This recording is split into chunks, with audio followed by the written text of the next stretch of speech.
Welcome to Lair the Alchemist, where we discuss all things heavy metal and hard rock. On today's episode, let's discuss Cheap Trick's 1979 album, Dream Police. I always loved this album cover with the fog there, like they're dreaming. And the inside of the gatefold is super cool. When I think of quintessential 70s hard rock bands, there's two bands that always come to mind for me. Kiss and Cheap Trick.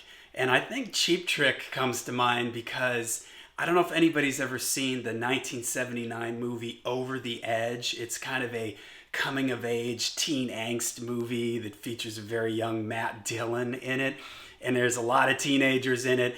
And just Cheap Trick music like throughout the whole movie. So Cheap Trick always makes me think of the 70s.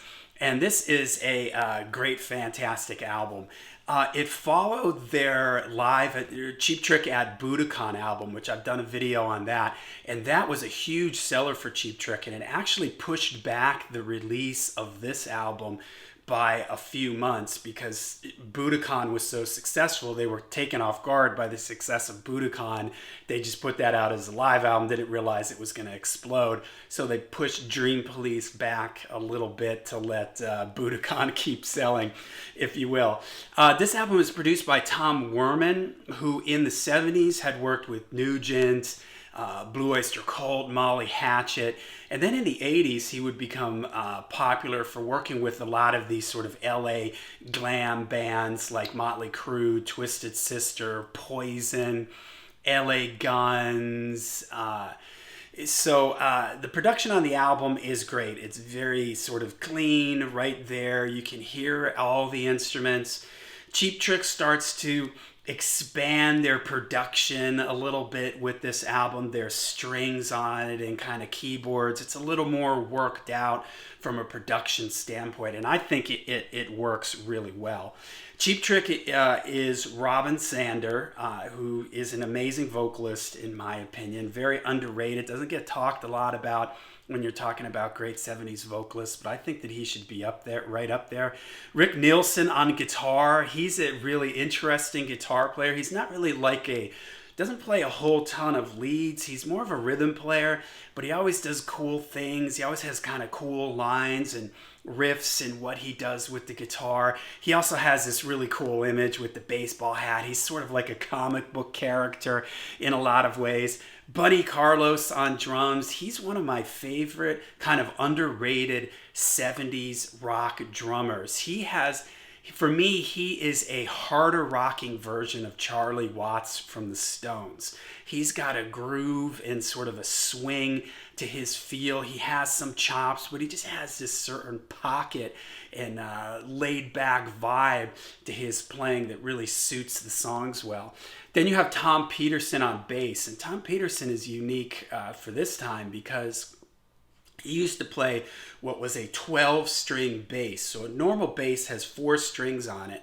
Then he would have 2 more sets of strings, thin strings next to each one of the main strings that were tuned in what's called an octave higher. So you have your regular string, then you have the same note, the next register up, and then that note, another register up. So when he would play the bass, his 12-string bass, it would sound huge. It would sound like a bass and a guitar playing at the same time, and that really adds to the unique sound of Cheap Trick and giving it a lot of like big bottom and sort of ringing tones that you hear in a lot of these songs. The album starts with Dream Police, one of my favorite Cheap Trick songs. Man, this is just such a well-written song. I love the whole like lyric matter. It's just so awesome. You know, the Dream Police, they come to me in my sleep, you know, they won't let me be. The chorus of the song is super catchy. I love the use of strings in this one. They're sort of popping in and out here and there. And there's the whole middle section, or I'm pretty sure this is Rick Nielsen doing they're wide awake, they won't let me alone, that part. And the way that builds in that is just great. And here he does play a lead, but it's just like a really melodic little line. And then it builds into this, drops down where the strings are coming in and getting busier and busier, and the chords keep rising and rising until there's this big drum fill from Bunny, and then they're back into the big chorus again. So fantastic, just a super well written song.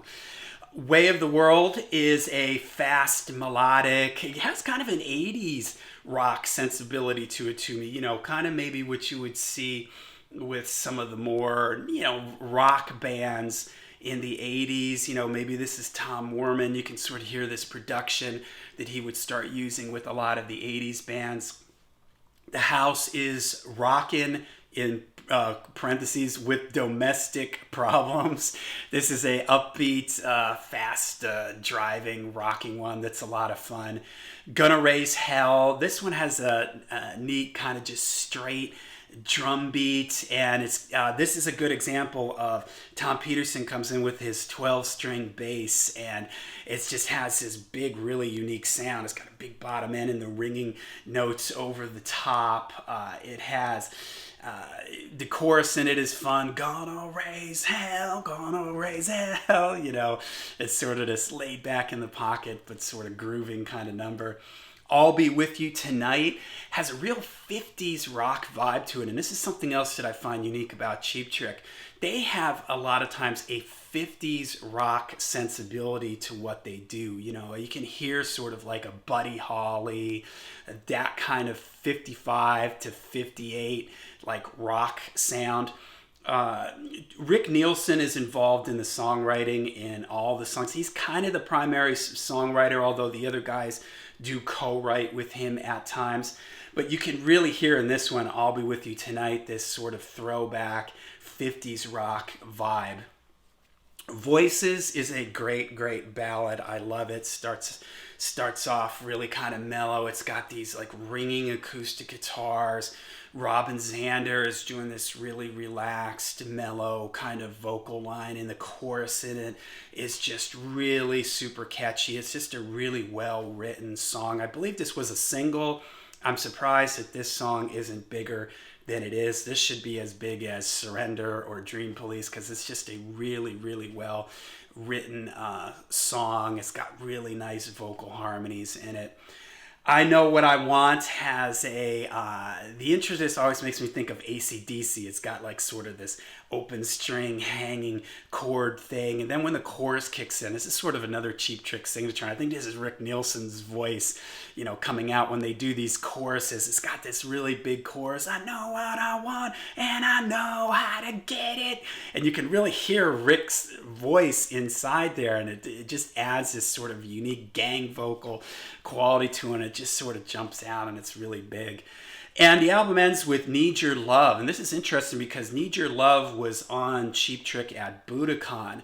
This is the era when I wish more bands would do this, where bands would release live albums and sometimes have a song that hadn't been released on the studio album yet. They would preview songs for their next studio album. So Need Your Love is here in studio form, and this is a really cool one. It's slow and heavy, and Robin sings in this real kind of mellow, like he's almost like whispering at times, and towards the end of the song, the whole song kind of has this like chugging, dun, dun, dun, dun, dun, dun, and there's a part where it's just like chugging on that one note for a while, and then it opens up into these big like moving chords, and I love at the end of the song where everything stops and Robin just sings in this really light kind of falsetto, need your love, brum, and then this really big chord. So it's an awesome, perfect album closer. So, all right, there you go. Cheap Trick, Dream Police. I'm a big fan of Cheap Trick. Again, when I hear them, it just really makes me think of everything that was good about 70s hard rock. So let me know in the comments down below what you guys think of Dream Police or Cheap Trick in general. Make sure you hit like and subscribe. Lair on the Alchemist on Facebook and Twitch, and make sure you follow the Lair the Alchemist Spotify playlist. And until we see you again, make sure you rock hard, ride free.